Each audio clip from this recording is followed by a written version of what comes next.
আকাশে নীরবতা, কিন্তু ভিতরে জমছে বিস্ফোরণের শব্দ। মধ্যপ্রাচ্যের উত্তপ্ত আকাশে যেন অদৃশ্য এক যুদ্ধ ইতোমধ্যেই শুরু হয়ে গেছে। ভয়ঙ্কর অস্ত্রের ভান্ডার নিয়ে এবার সরাসরি ইরানের পাশে দাঁড়ানোর ইঙ্গিত দিচ্ছে চীন। আর সেই খবরে কাঁপছে বৈশ্বিক শক্তির ভারসাম্য।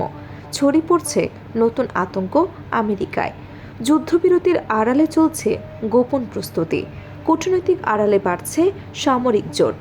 বদলে যাচ্ছে শক্তির সমীকরণ। আন্তর্জাতিক রাজনীতির এই জটিল খেলায় কে আসলে কার পাশে, আর শেষ পর্যন্ত কে জিতবে এই ক্ষমতার লড়াই? মধ্যপ্রাচ্যের চলমান উত্তেজনায় নতুন করে আলোচনার কেন্দ্রে উঠে এসেছে চীন। মার্কিন গোয়েন্দা সূত্রের দাবি অনুযায়ী বেইজিং খুব শিগগিরই ইরানকে উন্নত আকাশ প্রতিরক্ষা ব্যবস্থা সরবরাহ করতে পারে। গোয়েন্দা মূল্যায়নে বলা হচ্ছে, আগামী কয়েক সপ্তাহের মধ্যেই এই অস্ত্র সরবরাহ সম্পন্ন হওয়ার সম্ভাবনা রয়েছে। তবে এটি সরাসরি নয়, বরং তৃতীয় কোনো দেশের মাধ্যমে পাঠানো হতে পারে, যাতে চীনের সরাসরি সম্পৃক্ততার আড়ালে থাকে বলে দাবি করা হয়েছে। এই সম্ভাব্য সরবরাহের কেন্দ্রবিন্দুতে রয়েছে কাঁধে বহনযোগ্য আকাশ প্রতিরক্ষা ব্যবস্থা, যা আধুনিক যুদ্ধক্ষেত্রে যুদ্ধবিমান, ড্রোন এবং আকাশ আক্রমণ প্রতিরোধে কার্যকর ভূমিকা রাখতে পারে বলে সামরিক বিশ্লেষকদের ধারণা। বিশেষ করে সাম্প্রতিক কয়েক সপ্তাহের সংখ্যাতে এই ধরনের অস্ত্রের কার্যকারিতা নিয়ে নতুন করে আলোচনা শুরু হয়েছে। মার্কিন সামরিক সূত্রের দাবি, কিছু ক্ষেত্রে এসব অস্ত্র যুদ্ধ বিমানের জন্য বড় ধরনের ঝুঁকি তৈরি করেছে।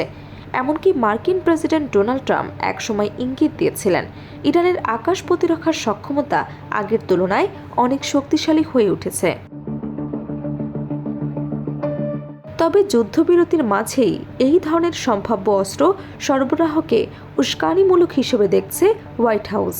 তাদের মতে এতে করে চলমান উত্তেজনা প্রশমনের পরিবর্তে আরও বাড়তে পারে।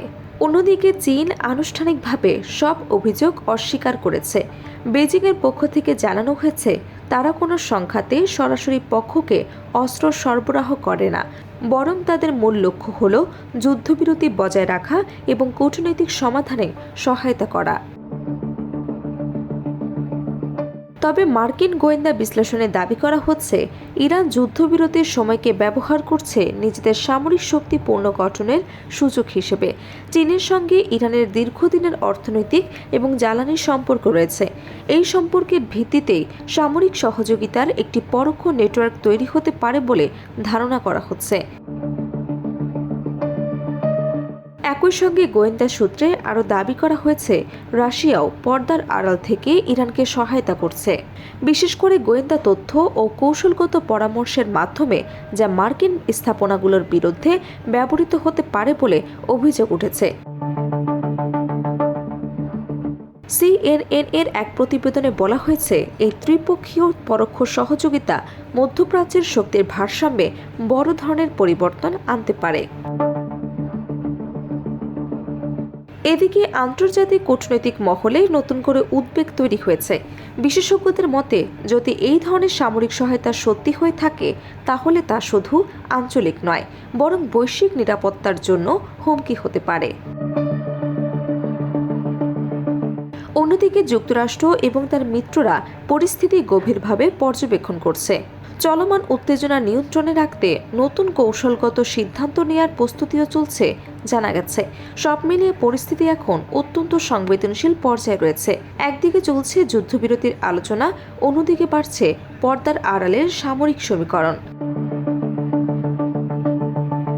বিশ্লেষকদের মতে, এই টানাপোড়েন যদি দ্রুত নিয়ন্ত্রণে না আসে, তাহলে এটি একটি বৃহৎ ভূ রাজনৈতিক সংঘর্ষে রূপ নিতে পারে, যার প্রভাব বিশ্বজুড়ে পড়বে।